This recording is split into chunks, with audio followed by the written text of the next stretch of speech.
বিসমিল্লাহির রহমানির রহিম। হে সমস্ত জগতবাসী, আজ আমি আপনাদের সামনে যে আলোচনাগুলো নিয়ে হাজির হলাম, সেই আলোচনাগুলো অবশ্যই গুরুত্বপূর্ণ। ইনশাল্লাহ যেই গুরুত্বপূর্ণ আলোচনাগুলো করব সেটা হলো স্বপ্নের ব্যাখ্যা। যেই ব্যাখ্যাগুলো যদি আমরা বুঝে চলতে পারি, ইহকাল ও পরকাল আমাদের জীবন ধন্য হবে এবং সামনে কি হবে আল্লাহ এটাও স্বপ্নে জানাচ্ছে, কিন্তু সেইভাবে আমরা চলছি না, যার ফলে আমরা বিপদগ্রস্ত হতেই থাকি। আর আল্লাহকে বলি, আল্লাহ তুমি আমাদেরকে দেখলে না। আল্লাহ সবসময় দেখে, কিন্তু ইঙ্গিত করে, সেই ইঙ্গিতগুলো আমরা বুঝতে পারি না। দেখুন একটা বিষয়, যে মৃত কাফেরকে স্বপ্নে দেখলে আপনি কি বুঝবেন? মৃত কাফেরকে স্বপ্নে দেখলে আপনি এটাই বুঝবেন, যদি কোনো ব্যক্তি স্বপ্নে কোনো মৃতকে হাসতে দেখে, পরে আবার কাঁদতে দেখে, তবে এই ইঙ্গিত করে যে সে মুসলমান হিসেবে মৃত্যুবরণ করে নাই, নাউজুবিল্লাহ। আর যদি মৃতকে চেহারা কালো দেখা যায়, তাহলে কি বুঝবো? তবে এটাও কুফরির অবস্থায় মৃত্যুর ইঙ্গিত করে, যেহেতু মহান আল্লাহ তাআলা বলেন, বস্তুত যাদের চেহারা কালো হবে তাদেরকে জিজ্ঞেস করা হবে, তোমরা কি ঈমান আনার পর কুফরি করেছিলে? মৃত কাফেরকে যদি ভালো অবস্থায় দেখা যায়, তবে এটা তার সন্তানাদির উচ্চ মর্যাদা বোঝাবে, কিন্তু মহান আল্লাহর নিকট তার অবস্থা ভার বোঝাবে না।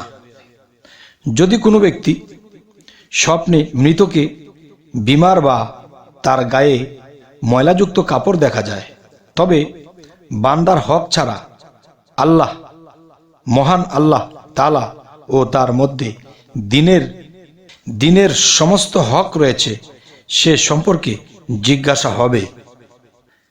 এবার আসি, যদি কোনো ব্যক্তি স্বপ্নে মৃতকে ব্যস্ত বা ক্লান্ত দেখে, তবে এটা কি বুঝবে?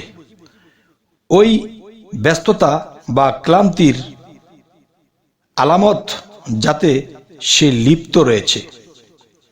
আচ্ছা, তো এবার যে আলোচনাটি আপনাদের সামনে তুলে ধরবো সেটি হলো, দেখুন, দাদা দাদি, নানা নানি, বাপ মা ইত্যাদিকে স্বপ্নে দেখা, এদের স্বপ্ন দেখলে আমরা কি বুঝবো এই সম্পর্কে একটু বুঝে নেব ইনশাল্লাহ। সেটি হলো, দেখুন, এমনইভাবে যদি কোনো ব্যক্তি স্বপ্নে তার পিতাকে মৃত্যুর পর জীবিত দেখে, তবে উল্লেখিত ফলাফল লাভ করবে। এটির অর্থ এটি যে তার উল্লেখিত ফলাফল লাভ করবে এবং এটা আরও বেশি ফলপ্রসূ হবে, কেননা বাপ মায়ের তুলনায় বেশি সক্রিয় ও শক্তিশালী।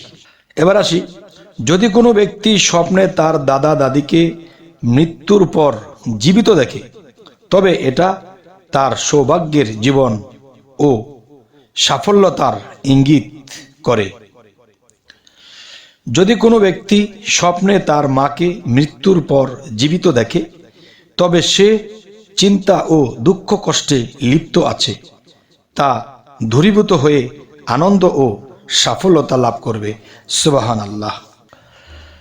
এবার আসি, ছেলে মেয়েদেরকে স্বপ্নে দেখা। ছেলে মেয়েদেরকে স্বপ্নে দেখলে এটি কি বোঝাবে? যদি কোনো ব্যক্তি স্বপ্নে তার মৃত মেয়েকে জীবিত দেখে, তবে দুঃখ কষ্ট দূর হবে এবং আনন্দ ও সাফল্যতা লাভ করবে। এবার আসি, যদি কোনো ব্যক্তি স্বপ্নে তার মৃত ছেলেকে জীবিত দেখে, তাহলে এর ব্যাখ্যা কি হবে? তবে এমন দিক হতে তার শত্রুর পয়দা হবে, যা সে ধারণাও করতে পারবে না। এটির অর্থ হলো এটি। এবার আসি, ভাই বোনকে স্বপ্নে দেখলে কি হয়? যে ভাই বোনকে স্বপ্নে দেখলে আমরা যে জিনিসটি বুঝবো, যদি কোনো ব্যক্তি স্বপ্নে তার মৃত বোনকে জীবিত অবস্থায় দেখতেছে, তাহলে এর ব্যাখ্যা কি হবে? এর ব্যাখ্যাটি হবে, তবে তার কোনো হারানো লোক বিদেশ সফর হতে ফিরে আসবে এবং আনন্দ লাভ করবে, যেহেতু মহান আল্লাহ তাআলা বলেন, মুসার আম্মা মুসা আলাইসাল্লামের কথা বলা হচ্ছে। এর বোনকে বললেন, তুমি তার পিছনে পিছনে যাও। ফলে সে দূর হতে অজ্ঞাতসারে অপরিচিতা হয়ে তাকে দেখতে লাগলো। এই কথাটি কোথায়? সূরা আল কাসাস আয়াত 11। আচ্ছা, এখানের কথাটি বলছি, যদি কোনো ব্যক্তি তার মৃত ভাইকে জীবিত দেখে তবে দুর্বলতার পর শক্তি অর্জন করবে, যেহেতু মহান আল্লাহ তাআলা বলেন, মুসা আলাইহিস সালাম বলেন, আমার ভাই হারুনকে আমার সাহায্যকারী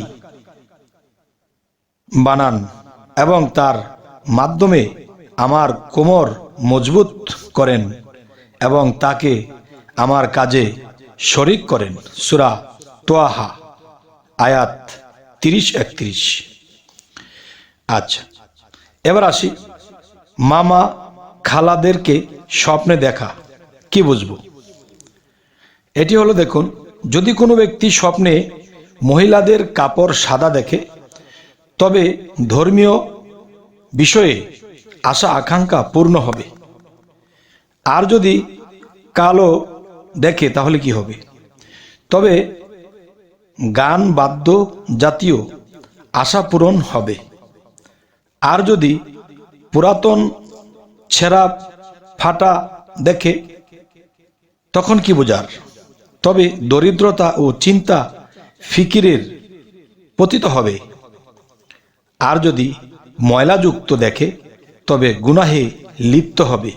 এবার আসি, যদি কোনো ব্যক্তি স্বপ্নে মৃতকে নিদ্রিত বা ঘুমন্ত দেখে তবে এটা তার পরকালের আরাম আয়েশের প্রতি ইঙ্গিত করে।